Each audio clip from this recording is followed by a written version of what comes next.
And we are live. Hey, everyone. This is Dean DeVries, host of the Treasure Coast Influencers podcast. I'm excited to bring on our guest today, Thom Jones, president of the Education Foundation. We're going to be talking about his story and also what the Education Foundation does to impact the Treasure Coast. So welcome, Thom. Well, thanks, Dean. I'm really glad to be here. Yeah, for sure. So I'm just going to let you introduce yourself and tell the listeners a little bit about you personally and also a little bit about the Education Foundation. Okay, sure. Thank you very much, Dean. Well, first of all, I've been living on the Treasure Coast for about 14 years now. I'm originally from New Jersey, born and raised, but I raised my family up in Albany, New York, moved down here in the early 2000s. I was a commercial banker my entire working career. Mm-hmm. So, yeah, that's how I originally know you, and that's we've right. known each other for about a decade now. About a decade, yeah. You were a little tight. Yeah, exactly. But I was in banking, and during the downturn, the big downturn in 2009, I was one of the best salespeople for the bank. And the president came to me and says, "Thom, you're a great salesperson, but we don't need salespeople anymore. We need workout people," because the bank was struggling. Yeah. So they asked me to exit, and we did it in a very fair fashion and with grace. So I had a big change about 2009 in my career, and so I worked briefly for the federal government, the FDIC, and actually shutting banks down. I shut down 20 banks in a year, mostly in the Southeast. So you have a pretty good understanding of how we went wrong in the crash. Very much so. You know, the market here in Florida overheated. It got a little crazy. The banks followed that, and a lot of banks got in trouble. But a lot of banks survived too. So it was a very different time for me. I actually had to reinvent myself. I had to step back and think with my skill sets, what am I going to do? I was too young to retire. I was probably too old to start another career in banking, because what happens is when there's a number of people leave, the younger people that survive take those jobs over. So when the market started to come back, the people that would be my peers are basically gone, and then individuals that are running the bank are 10 to 15 years younger. So it just wasn't going to work. Right. So fortunately, I had a good education. I've got a master's degree in finance. And so the first thing I did was I went back to school. I mean, actually teaching. So I currently teach part-time at Indian River State College. Oh, I didn't know that. Yeah, I teach in the School of Business. Cool. And I teach finance. I also teach general business management. I teach leadership skills. And so I was doing that part-time. And then what happened was when I was in banking, I was on the board of the Education Foundation. It was one of my civic duties, if you will. And I really enjoyed working with the foundation. And what the foundation does is that they are a 501c3 not-for-profit, and they were created in 1990 to further public education. So that's in their charter. So what they are is they're the private sector arm that works with the school board and the school district to really help children. And we help them with scholarships. We help the teachers with grants. We also do recognition programs. We're the organization that actually sponsors the Teacher of the Year of recognition. There's a whole program over that as well. So we've got a number of programs that we've done. So I was on the board, so I knew what the foundation did. And then when I was working over at Indian River State College, and my daughter said to me, "Dad, you could reinvent yourself and you could become someone that's focused on children and education with your background very easily." So I started with the college, and then the phone rang one day, and it was a board member of the foundation who knew me and said, "Thom, we're looking for a new president, and we thought of you. What do you think?" And without hesitation, I said, "Absolutely." It just fit. It just seemed to fit really well. Stars aligned for you. Yeah, it really did for me. It really did. And so I joined the foundation again, and this time as the president. And Dean, I realized that what a bad board member I was, because when I was in banking, you know, I would put down my money, I would support the foundation, I'd go to a couple of the events, but that's basically all I did. I knew what they did, but I wasn't involved in a lot of the programs. And what I've been trying to do at my foundation now, at the foundation, is build a board of directors that is really committed to helping the school and to helping the kids. Yeah. And I've been working with the board over 2 years now. I just started my third year. So it's a real labor of love. I really enjoy it. and we're making progress. The market's back. I talked about that. And with the market coming back, businesses are feeling good. And my role is really to reach out to the private sector, the businesses and individuals, and ask them if they can support the foundation, which supports public education. Yeah. And what I love about the Education Foundation is that you told me, right when I first got introduced to the Education Foundation, what you guys were doing is that the school board, and correct me if I'm wrong, but the school board's primary source of funding is the lottery. Well, yeah, that's right. In the state of Florida, okay, what happened was back in, oh my goodness, I'm not really sure, the 70s or 80s, when the state lottery was created. It was created to fund the education, both public and postgraduate, the colleges. Okay, and what happened over the years was that grew. So there's billions of dollars being pumped into education. But what did the legislator do? They cut back on their funding for education using the lottery resources as a primary funding source. So it didn't necessarily grow that much stronger. Right. They basically use the lottery funds today as a primary funding source for education. So they basically just replaced the vehicle of funding, but the funding was essentially the same. Sure. And the state still has a big hand in it, of course. And it's not as simple as that, actually. But the reality is, with all the billions that are getting pumped into the lottery, that's not additive to the overall budget. And Florida itself, as a state, probably in education in general, is on the lower ranking side of it. If you look at the states in the Northeast or the Northwest, okay, they're much stronger with the public education. And that has a lot to do with the tax base. In the state of Florida, we don't have a state income tax, okay? So the revenue sources are different. It's not necessarily worse, it's just different. Right. So we have to, so the state is a little bit different in the way that it funds public education. And of course, this year, especially in the legislative year and the budget year, it's a very challenging time for the public education. It's basically was cut, okay? And so there was a lot of challenges there. What the foundation was created for back in 1990 was to be that resource that would supplement some of the funding. So if there was a deficit in funding for creative ideas, the foundation would raise the money publicly, okay, and put it back into the school system. So we're sort of a supplement to the public funding. Yeah. And we're a private company, though. Okay. And what I've also found is that the Education Foundation is more hands-on than like general source of funding. So you target specific classrooms and different things. Yeah. So we're actually talk a little bit about sure. Those yeah, my office is actually in the school district building over on Okeechobee Road. So that's granted to me. They actually offer me free of charge and an office. Okay, and they pay my base salary. Okay, so the school district knows that and also it's by charter. Okay, my charter is that the St. Lucie County Education Foundation only supports public ed. It doesn't support private schools or charter schools, and that's by charter. We could change that, but the board and I feel that that's plenty to do. Yeah. There's a lot of great work to be done there. The school board recognizes that, and Superintendent Jett recognizes that. So they welcome me into their organization, and as a result of that, I'm embedded, okay, in the school district. So I can see what's happening, and the board can then shape the allocation of funds to help in certain sectors. Just to tell you a quick story. First of all, the school district itself, St. Lucie County School District, is doing terrific. I mean, it is fabulous. There's so much good news. First of all, we're the fourth most improved school district in the state of Florida relative to graduation rates. Wow. Okay, we're the second highest rated school district on the Treasure Coast now, and our goal is to be number one inside of 2 years. And we have no failing schools for the first time in many decades. And the goal this year is to have no schools rated less than a B.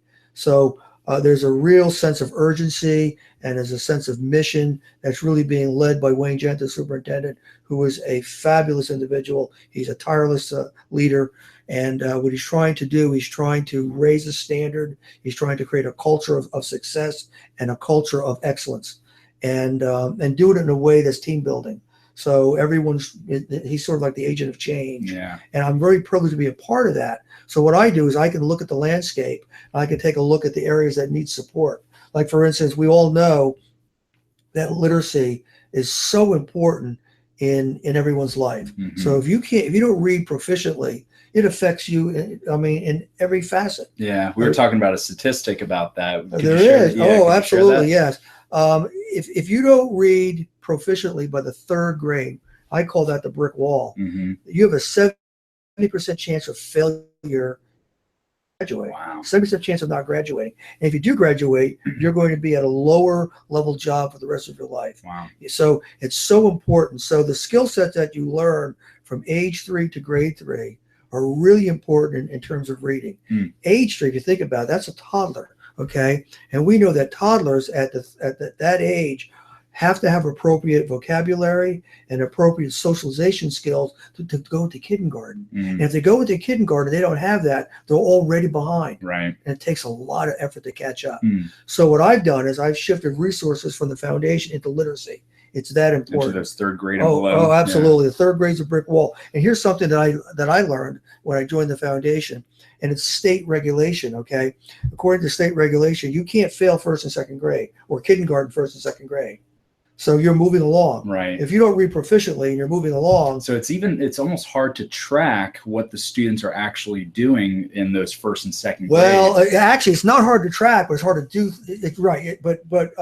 They know who is not proficient, but they have to move them up forward. And then they test them in the third grade. So imagine someone who is disadvantaged, okay, in the pre-K, pre-kindergarten. They go into kindergarten, they're disadvantaged. They go in the first grade, they're disadvantaged, and they go into second grade, they're disadvantaged. And then all of a sudden they get promoted into third grade, and now they're starting to test them. They're not reading proficiently. Wow. So what I've done is I've shifted the resources to pre-K and first and second grade to get those students reading proficiently. And sometimes it takes a mentor. It takes one-on-one mentor like you and I, sitting down and helping that student and inspiring them and letting them know that their intelligence is blocked. That's all it is. Yeah. They have to unblock themselves and teach them. Yeah. So it's that's a real labor of love. So that's important, very, very important. And then it's graduation too. So as you go through your career in school, you may do okay, but as you get closer and closer to graduation, a lot of students fall out because they're disenchanted. They don't feel that they are successful. So we have a program that focuses on the at-risk students that we know that are reading. They're reading perhaps proficiently, but for whatever reason, they're not on a track. Okay, they don't have a pathway to success. So we actually have programs that help those students graduate and then to be there for a scholarship, because one of the things that we do, other than teacher grants, which supports all the programs I just talked about, we actually raise money from the public for scholarships. Yeah, and you give a number of scholarships away every year. Yeah, we do. We're actually the largest private organization for scholarships for public high school students. Now that's great and it sounds good, and it equals about 70 scholarships per year, probably in the order of $70,000 to $80,000. And that's good, and I'm very proud of that. But to me, it's a relevancy issue. With hundreds and thousands of students graduating every year, I want my foundation, I say mine because I take a lot of ownership of it, but I want the foundation to be able to provide scholarships for almost all the children that qualify. And also, $1,000 scholarship is good. That's the money that we raise. 1,000, maybe 2,000. But wouldn't it be great, Dean, if a person graduated and we would be able to provide them with a fully prepaid 2-year scholarship? Yeah. They walk across the hall, the stage, and they're set. They don't have to worry about it. Their parents don't have to worry about it. Yeah. So we're now on a quest to create a program that will actually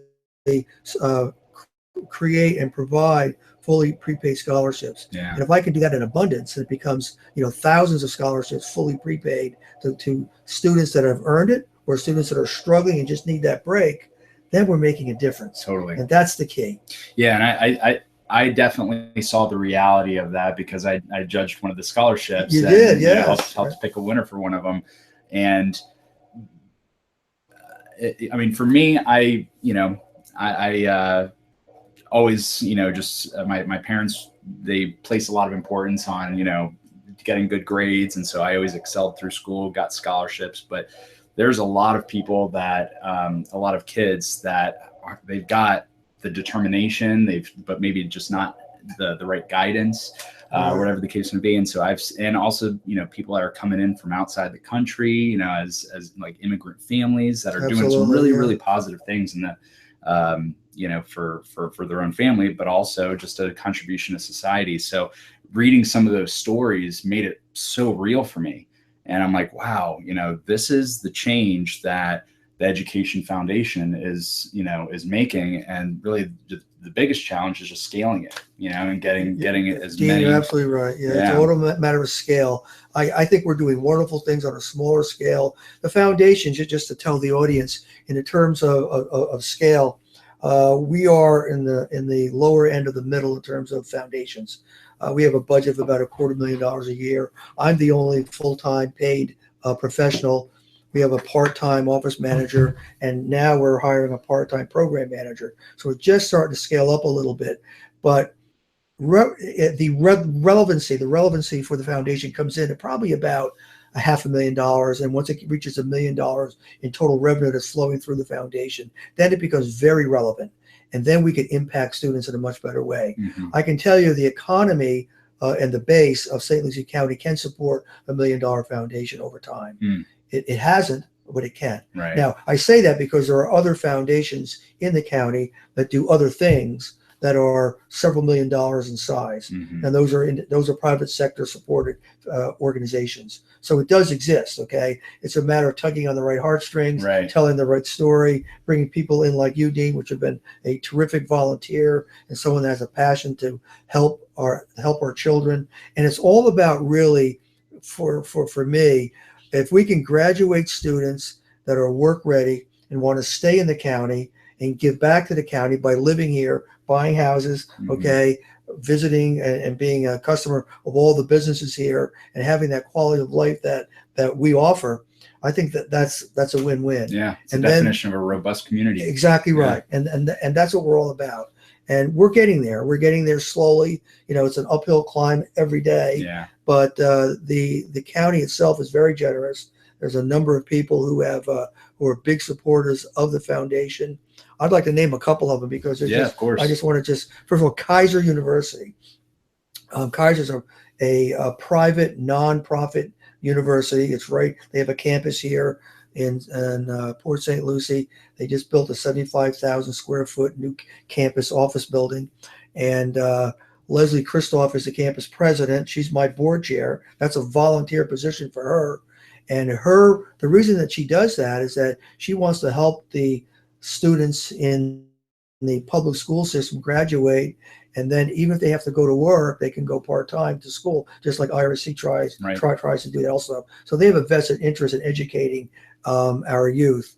And then we also have businesses like PNC Bank is one of the largest banks in the country. They have a huge presence here on the Treasure Coast, and they're just good neighbors. They're good people, and they care about early childhood, early learning, and they wrap their local market team around those issues. And in fact, Cynthia Poloni just joined my board. She's a vice president with PNC. So here's a fresh young banker, okay, that came on board, and it's really nice to see that you bring in the energy of a young person and with the dedication of the corporation. Yeah, and that's what I've seen a lot. Okay, as corporations are beginning to scale up because the economy is better, they have a much stronger ethics than they had maybe 10 years ago or so. I was just going to say that because we're starting to see, even worldwide, you look at a lot of, I think one of the reasons why the stock market's doing so well is because the leadership, a lot of these companies are very mindful,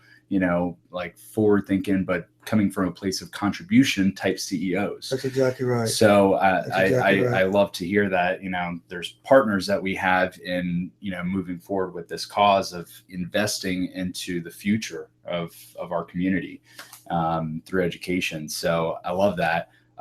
Talk a little bit about the role that the everyday person that, might have this might tug on their heartstrings a little bit. Sure. How can, just the everyday person get involved or contribute or, add value to the cause? Well, thank you. Yeah, we have a number of programs that we support every year. Okay, the first are teacher grants, and teacher grants are really funds that we provide to a teacher for a program that would not otherwise be funded. So it might be a creative idea, it might be some tools that the teacher needs, it might be a class. Talk about that for a second. What are the challenges that teachers have?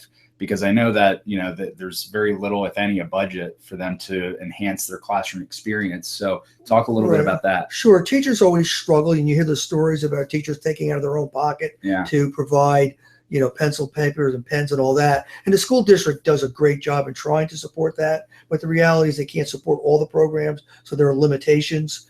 And so we step in and we can do that. So if a teacher might see a certain reading program that they think is really beneficial to their students, okay, but the school district says, no, we don't have the money to buy that program, they could appeal to the foundation and we would support that. In fact, I'm doing that right now to a second grade class.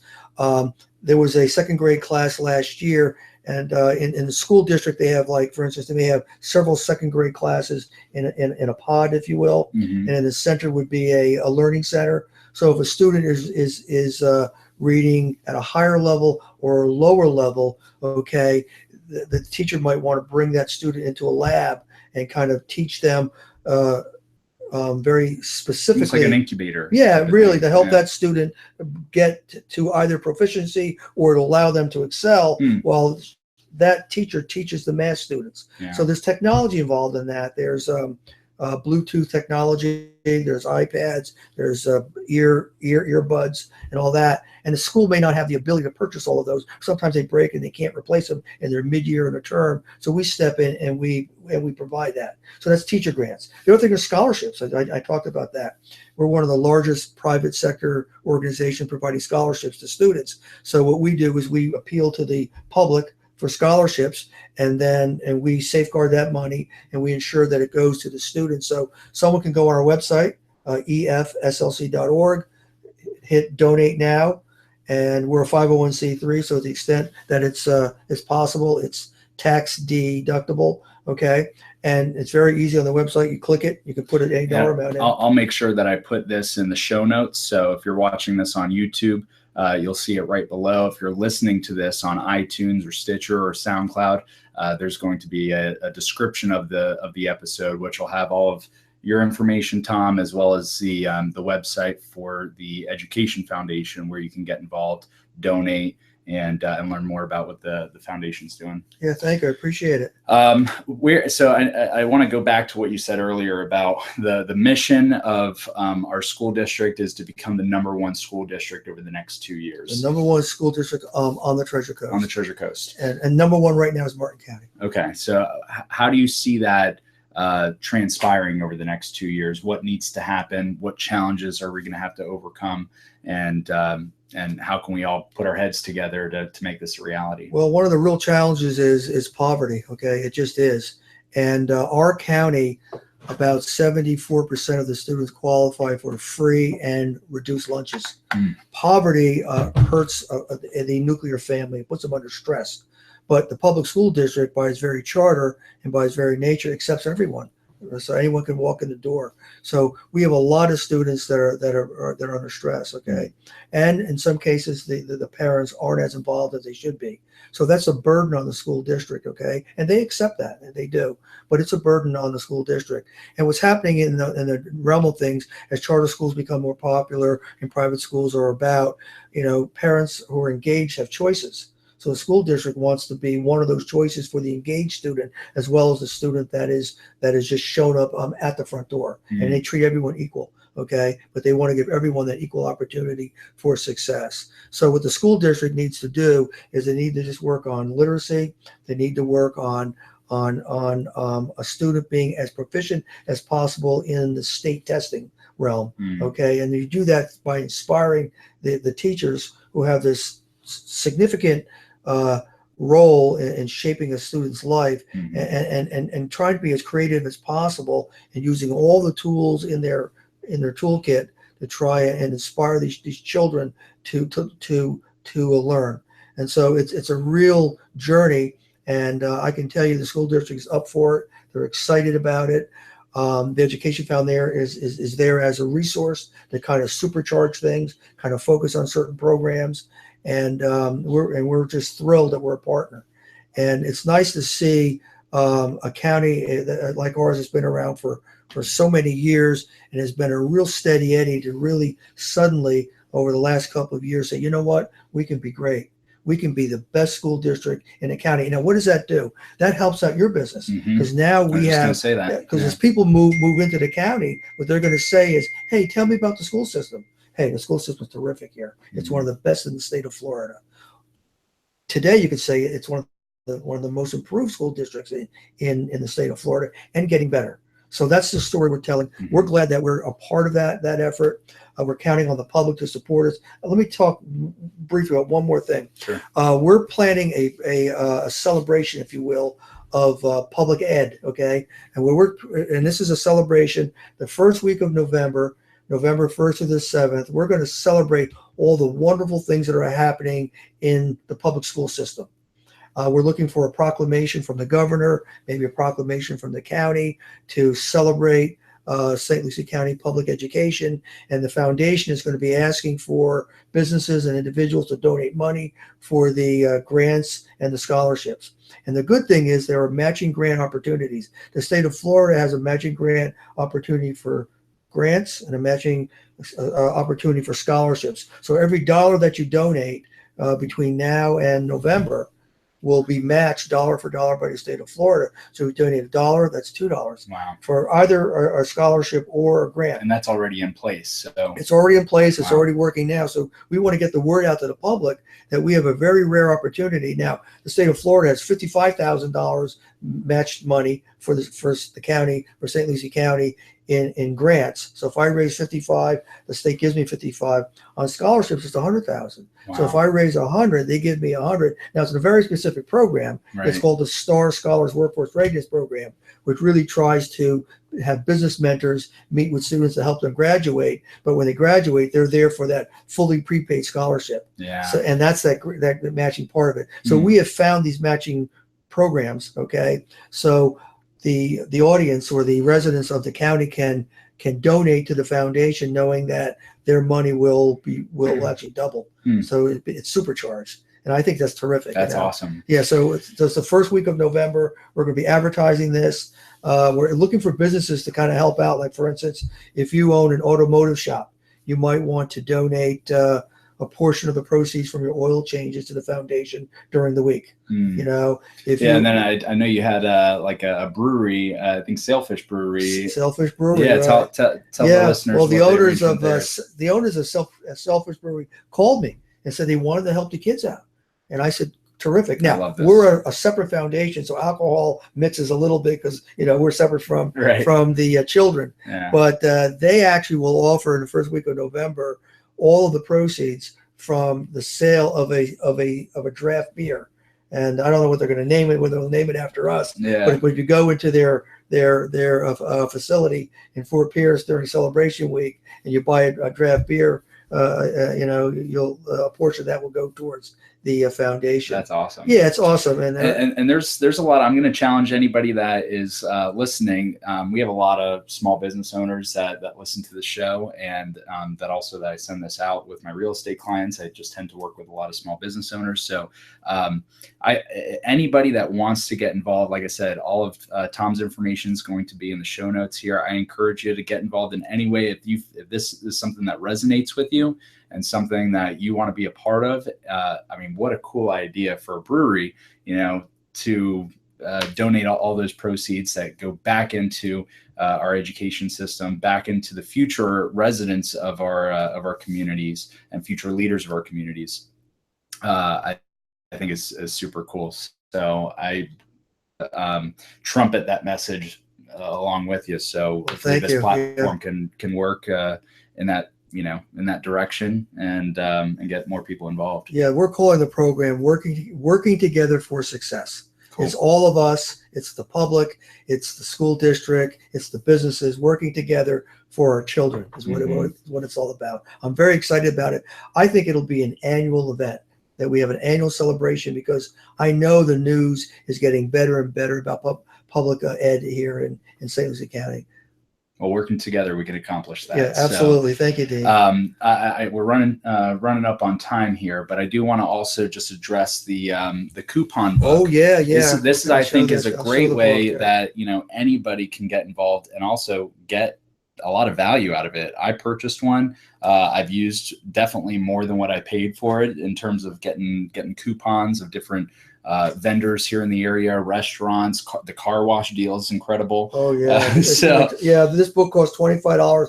There's literally thousands of dollars in savings, many local merchants. Here's something that's really cool. There's an app that comes with every book. You load it on, you open the app up, and so if you're in Orlando and you're visiting Orlando, the values that are in Orlando follow you through the app. Cool. So it's almost unlimited. Wow. And there's 173 sites throughout the United States that this book has. And it's very centric to Florida because the company is very big in Florida. But this book sells for $25. 10 of it goes back to the publisher because they publish the book at their risk and cost. And the rest goes back to the foundation and the district and the school district. Cool. So it's a lot of fun. It's being sold right now in the schools. It's being sold to the Chamber of Commerce. We think Keller Williams will be selling it soon too, or be giving it to clients for a gift at closing. But it's a great way to explore the county and save some money and help kids as well. Totally. Yeah, it's a great program. Thank you, Dean. Cool. Is there any questions that I haven't asked you that I should have? No, you didn't. You covered it all. Yeah, so, I know we definitely had a good conversation here. Well, we're going to wrap up this conversation, but I always ask every guest that's on the show, who is a Treasure Coast influencer that you would like to see on the show or that you would love to connect us with that might be able to bring value to the show? Well, there's another organization. It's called the Boys and Girls Club. Okay. And Will Armstead is the president of it. Okay. And Will is a terrific human being, first of all, but he's really a hardworking man. And we partnered with the Boys and Girls Club because they have the students of need also, and we're working with them. So Will has a bigger brush than I do. He has a national organization. He's in charge of St. Lucie County, but the Boys and Girls Club is national. But he's a great person. He cares about kids at the same level that you and I do. And I think if you spoke with Will, you would get a sense also. Here's another civic leader that cares about children and cares about giving everyone an equal opportunity to really do the best they can. So yes, I would say Will Armstead. Cool. I appreciate that. All right. Well, thanks for listening, guys. Thank you, Thom. I acknowledge you for being an influencer here in the Treasure Coast. Well, thank you, Keep Dean. influencing. I appreciate your time. Thank you, Dean. Really appreciate it. You're a good guy. Thanks.